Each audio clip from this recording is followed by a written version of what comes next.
Hi friends, எல்லோரும் எப்படி இருக்கீங்க? நல்லா இருப்பீங்க. பேசும் கிரகங்களிலிருந்து உங்கள் நித்யா ராஜேந்திரன். இப்போது நம்ம அடுத்து பார்க்க போகிறது அடுத்த அகத்திரிகோணமான 3, 7, 11ஆம் பாவங்களை பற்றி.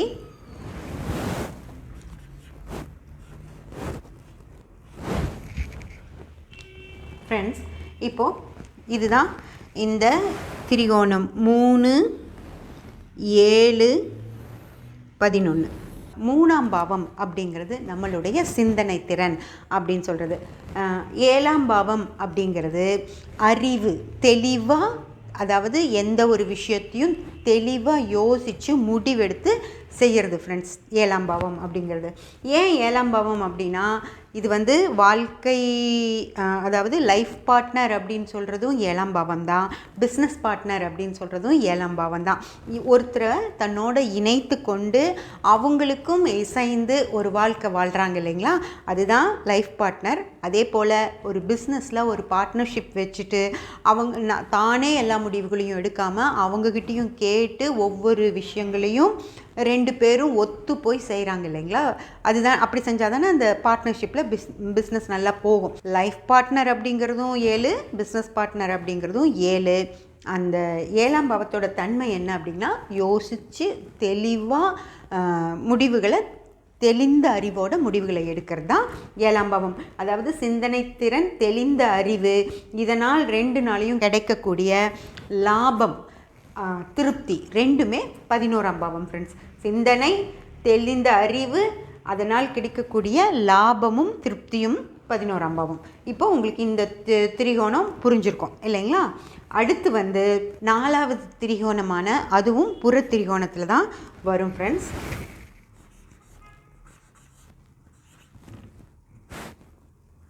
நாலு, 8, 12, அதாவது 4ஆம் பாவம், 8ஆம் பாவம், 12ஆம் பாவம். ஓகேங்களா. இப்போது இந்த 4ஆம் பாவம் அப்படின்னா என்னன்னு சொல்லி பார்த்தோன்னா, எந்தவித ஒரு அதாவது ரொம்ப மூடி டைப்பாக இருப்பாங்க. அவங்க உண்டு, அவங்க வேலை உண்டுன்னு சொல்லியிருப்பாங்க. செஞ்ச வேலையே திரும்ப திரும்ப செஞ்சுக்கிட்டே இருப்பாங்க. அந்த மாதிரி கொஞ்சம் ரஃப்பாக இருப்பாங்க ஃப்ரெண்ட்ஸ். அதுதான் 4ஆம் பாவம் அப்படின்னு சொல்கிறது. அதாவது இன்னும் கெட போகுது, அந்த நிலைமையில் இருக்கிற ஒரு விஷயங்களாக இருக்கும். அதாவது எந்த ஒரு சந்தோஷம், அந்த மாதிரி ஜாலி, அந்த மாதிரி எந்த ஒரு விஷயத்துலையும் ஈடுபடாமல் ரொம்ப இறுக்கமாக இருந்துட்டு செஞ்ச வேலையே திருப்பி மாற்றிக்க சொன்னால் கூட மாற்றிக்க மாட்டாங்க. 4 தோசை தான் சாப்பிடுவாங்கன்னா 4 தோசை தான் சாப்பிடுவாங்க. அது நீங்கள் எப்பேற்பட்ட நான்வெஜ்ஜில் குருமா பண்ணி வச்சுருந்தாலும் சரி, நீங்கள் ஒரு தேங்காய் சட்னி பண்ணி வச்சுருந்தாலும் சரி, இல்லை எனக்கு இட்லி ஒன்றும் இல்லை வெறும் தயிர் வச்சு சாப்பிடுங்கன்னு சொன்னாலும், இன்றைக்கி 4 தோசைன்னா 4 தோசை சாப்பிடுவாங்க. தயிர் தானே இருக்குன்னு 2 தோசையும், நான்வெஜ் குருமா இருக்கேன்னு சொல்லி 10 தோசையோ சாப்பிட மாட்டாங்க. தான் எப்பவும் என்ன செய்வாரோ அதை தான் செஞ்சுக்கிட்டே இருப்பாங்களோ தவிர எந்த ஒரு விஷயத்துலையும் தன்னை மாற்றிக்கிறதோ அப்படியெல்லாம் கிடையாது. அதே போல் தயாரிப்பு அப்படிங்கிற விஷயங்கள் மட்டும்தான். அதை சந்தைப்படுத்துதல் அப்படிங்கிற விஷயம் இந்த 4ஆம் பாவத்துக்கு தெரியவே தெரியாது ஃப்ரெண்ட்ஸ். ஓகேங்களா. அதுதான் 4ஆம் பாவம். அந்த 4ஆம் பாவத்துடைய பரிமாண பாவம் என்ன அப்படின்னு பார்த்தீங்கன்னா 8ஆம் பாவம்.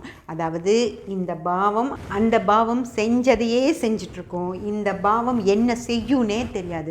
என்ன வேணாலும் செய்யும். ஒரு நேரம் ஒரு மாதிரி நடந்துக்கும், ஒரு நேரம் ஒரு மாதிரி நடந்துக்கும்.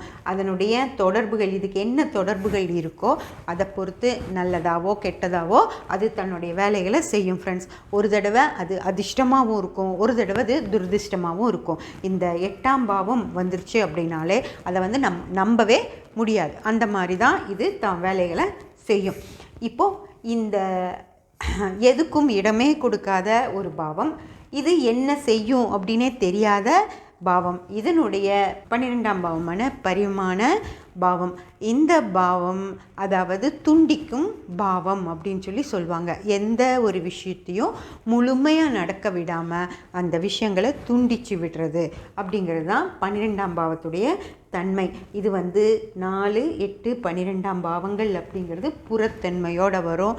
இந்த பாவங்களை தான் நம்ம திரிகோண பாவங்கள் அப்படின்னு சொல்லி சொல்கிறோம். இந்த திரிகோண பாவங்களுக்கு ஒவ்வொரு பேரும் இருக்குது. அது என்னன்னு நான் சொல்கிறேன். இது இன்பத் திரிகோணம்.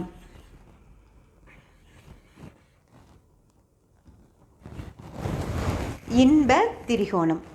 அதுதான் இந்த அகம் சார்ந்த 1, 5, 9ஆம் பாவ திரிகோணத்தை இன்ப திரிகோணம். 1, 5, 9 இன்ப திரிகோணம். புறம் சார்ந்த 2, 6, 10ஆம் பாவங்கள், அதாவது 2, 6, 10 இந்த பாவங்கள் பொருள் திரிகோணம் அப்படின்னு சொல்கிறது.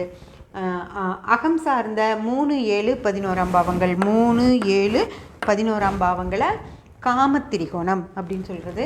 அடுத்து புறம் சார்ந்த 4, 8, 12ஆம் பாவங்களை, 4, 8, 12ஆம் பாவங்களை துன்ப திரிகோணம் அப்படின்னு சொல்கிறது. இந்த 1, 5, 9 அப்படின்னு வர்றவங்க யாருக்கும் எந்த இடைஞ்சலும் கொடுக்காம அவங்க உண்டு, அவங்க வேலை உண்டு, அவங்க பிரச்சனைகள் உண்டு அப்படின்னு ரொம்ப ஜாலியாக இருந்துக்குவாங்க ஃப்ரெண்ட்ஸ். இந்த 2, 6, 10ஆம் பாவங்கள் அப்படி வர்றவங்க பணம் தான் மெயின், பணம் சம்பாதிக்கிறது தான் வாழ்க்கையே அப்படின்னு சொல்லி பணத்துக்கு பின்னாடியே ஓடிக்கிட்டு இருக்கிறவங்களா இருப்பாங்க. இந்த 3, 7, 11ஆம் பாவ தொடர்பில் வர்றவங்க கொஞ்சம் வாழ்க்கையும் பார்க்கணும், இன்பத்தையும் பார்க்கணும். சும்மா பணத்து பின்னாடியே போய்கிட்டு இருக்கிறதோ இல்லை நம்மளை சார்ந்து மட்டும் நம்ம சந்தோஷமாக இருந்துக்கிறது இல்லை வாழ்க்கை. கொஞ்சம் அடுத்தவங்களையும் மதிக்கணும், அடுத்தவங்களுக்கும் மதிப்பு கொடுக்கணும், எல்லாரோடும் சேர்ந்து வாழணும் அப்படின்னு நினைக்கிறது இந்த 3, 7, 11ஆம் பாவங்கள் காமத்திரிகோண பாவங்கள் வச்சுருக்காங்க. அதே போல் 4, 8, 12ஆம் பாவ தொடர்பில் அந்த திரிகோண பாவங்களை வச்சுருக்கவங்க பார்த்தீங்க அப்படின்னா அவங்க அதாவது கெட்ட விஷயங்களை தான் யோசிப்பாங்க, கெட்ட விதமாக தான் நடந்துக்குவாங்க, எல்லாத்தையும் தப்பாக தான் பார்ப்பாங்க, யாரையும் சேர்த்திக்க மாட்டாங்க. அந்த மாதிரி கஷ்டப்படுற விஷயங்களை தான் இவங்க வச்சுருப்பாங்க ஃப்ரெண்ட்ஸ். அதனால தான் இவங்க துன்ப திரிகோணம் அப்படின்னு சொல்லி சொல்கிறது. ஓகேங்களா? ஓகே ஃப்ரெண்ட்ஸ், இப்போது நம்ம திரிகோணம் அப்படிங்கிற விஷயங்களையெல்லாம் நம்ம தெரிஞ்சுக்கிட்டோம் இல்லைங்களா? இப்போ இந்த விஷயங்களை எதுக்காக நம்ம தெரிஞ்சுக்கிட்டோம் அப்படின்னு பார்த்தா அந்த சங்க யோகம் விஷயத்தை பற்றி தெரிஞ்சுக்கிறதுக்காக தான் நம்ம இந்த திரிகோணம் அப்படிங்கிற விஷயத்தையே நம்ம தெரிஞ்சுக்கிட்டோம். அதே போல் கேந்திரம் அப்படிங்கிற விஷயத்த நான் நேற்றே உங்களுக்கு சொன்னேன் இல்லைங்களா? இப்போது சங்க யோகத்தில் என்ன விஷயம் வருது அப்படின்னு பார்த்தீங்கன்னா இந்த 6ஆம் பாவ அதிபதி, அதாவது வெளிநாட்டு பணம் சம்பாதிக்கிற அளவுக்கு நிறைய சம்பாதிக்கிறது தான் அந்த சங்க யோகம் அப்படின்னு சொல்கிறது. அந்த யோகம் எப்படி ஏற்படும் அப்படின்னா இந்த 6ஆம் பாவ அதிபதி, அதாவது 6ஆம் பாவ அதிபதி எப்படி வரும்னு நான் கேபி முறைப்படி அதிபதி எப்படி எடுக்கணும் அப்படிங்கிறது உங்களுக்கு சொல்லியிருக்கேன். அப்படி நீங்கள் எடுத்துக்கிட்டாலும் சரி, இல்லை உங்களுடைய லக்னத்துக்கு 6ஆம் பாவம் எதுவோ அந்த அதிபதி யாரோ அவரை 6ஆம் பாவமாக எடுத்துக்கிட்டாலும் சரி. அப்படி உங்களுக்கு 6ஆம் பாவ அதிபதி கூட இந்த 5ஆம் பாவ அதிபதி, இப்போது இந்த 6ஆம் பாவ அதிபதி நம்ம இதுபடி எடுத்துக்கலாம், கேபி படி எடுக்கிறதுங்கிறது பின்னாடி பார்த்துக்கலாம். இப்போதைக்கு நம்ம ரெகுலராக இந்த 6ஆம் பாவ அதிபதி இதிலே எடுத்துக்கலாம். மேஷ லக்னம்னே வச்சுக்கோங்க, இதுதான் உங்களுடைய லக்னம் அப்படின்னு வச்சுக்கோங்க. இந்த லக்னம்னு 2 கோடு போட்டிருந்தா தான் லக்னம் அப்படின்னு சொல்லியிருக்கேன் நான். இதுதான் உங்களுடைய லக்னமாக இருந்தால் மேஷம் தான் லக்னம்னா 1, 2, 3, 4, 5, 6 6ஆம் பாவ அதிபதி புதன் வருவார். புதன் 6ஆம் பாவாதிபதி புதன், 5ஆம் பாவாதிபதி சூரியன். இந்த லக்னமாக இருந்தால், மேஷ லக்னமாக இருந்தால் 6 புதன் 5 சூரியன், இல்லை வேறு ஏதாவது லக்னமாக இருந்தால் உங்களுக்கு இந்த அதிபதிகள் எல்லாம் யாருன்னு நான் முதல்ல சொல்லியிருக்கேன். அந்த அதிபதிகள் நீங்கள் எடுத்துக்கலாம். மேஷத்துக்கு செவ்வாய், ரிஷபத்துக்கு சுக்கிரன், மிதுனத்துக்கு புதன், கடகத்துக்கு சந்திரன், சிம்மத்துக்கு சூரியன், கன்னிக்கு புதன், துலாத்துக்கு சுக்கிரன், விருச்சகத்துக்கு செவ்வாய், தனுசுக்கு குரு, மகரத்துக்கு சனி, கும்பத்துக்கு சனி, மீனத்துக்கு குரு. ஓகேங்களா? இதுதான் அதிபதிகள். இந்த அதிபதிகளை நீங்கள் இப்போது நீங்கள் இந்த லக்னமாக இருந்தால் உங்களுக்கு 6ஆம் அதிபதி அப்படிங்கிறது, இப்போது கடக லக்னமாக இருந்தீங்க அப்படின்னா 6ஆம் அதிபதி 1, 2, 3, 4, 5, 6 6 குருவாக வருவாருங்க. அதே போல் 5 செவ்வாயாக வருவார். இப்போ நீங்கள் இதை மாற்றி போட்டுக்கோங்க. இப்போ நான் இந்த 6க்கு சொல்கிறேன். 6ஆம் அதிபதிக்கு கேந்திரத்துலேயோ திரிகோணத்துலேயோ 5ஆம் அதிபதி வந்தார் அப்படின்னா அவங்களுக்கு சங்க யோகம் இருக்குது. அதாவது நிறைய பணமும் சம்பாதிக்கலாம், வெளிநாட்டு பணமாக கூட சம்பாதிக்கலாம் அப்படிங்கிறது தான் இந்த யோகத்தோட பலன். ஓகேங்களா? இப்போது அந்த என்னென்னா, இப்போது 6ஆம் அதிபதி புதன் வச்சுக்கோங்க. இந்த புதன் எங்கே வேணாலும் இருக்கலாம் இந்த கட்டத்தில். ஓகேங்களா? அந்த புதன் இப்போது அந்த புதன் இங்கே இருக்காருன்னு கூட வச்சுக்கோங்க. புதன் இங்கே இருந்தார் அப்படின்னா இந்த புதனுக்கு திரிகோணம் அப்படின்றது இங்கிருந்து இந்த 5வது கட்டம் புதன்லேருந்து எண்ணிட்டு போனீங்கன்னா 1 2 3 4 5 வருதுங்களா? இது 1 2 3 4 5 இது வந்து புதன். இங்கே திரிகோணம் ஓகேங்களா? 9 வரும். புதன் 5 9. அப்போது இந்த கட்டத்திலிருந்து இது 5 இங்கே 9.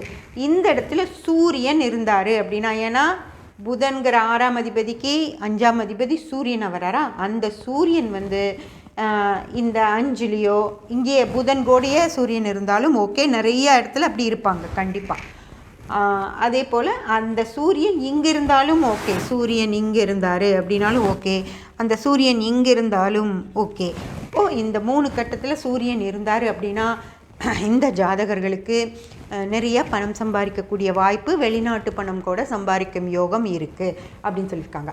அடுத்து நான் கேந்திரம் சொன்னேன் இல்லைங்களா நேற்று, அது போல் இப்போ புதன் இங்கே மீனத்தில் இருக்கார் அப்படின்னா இது 1ஆம் கேந்திரம், இது 4ஆம் கேந்திரம் சதுர்த்த கேந்திரம், இது 7ஆம் கேந்திரம் சப்தம கேந்திரம், இங்கே 10ஆம் கேந்திரம் கர்ம கேந்திரம்.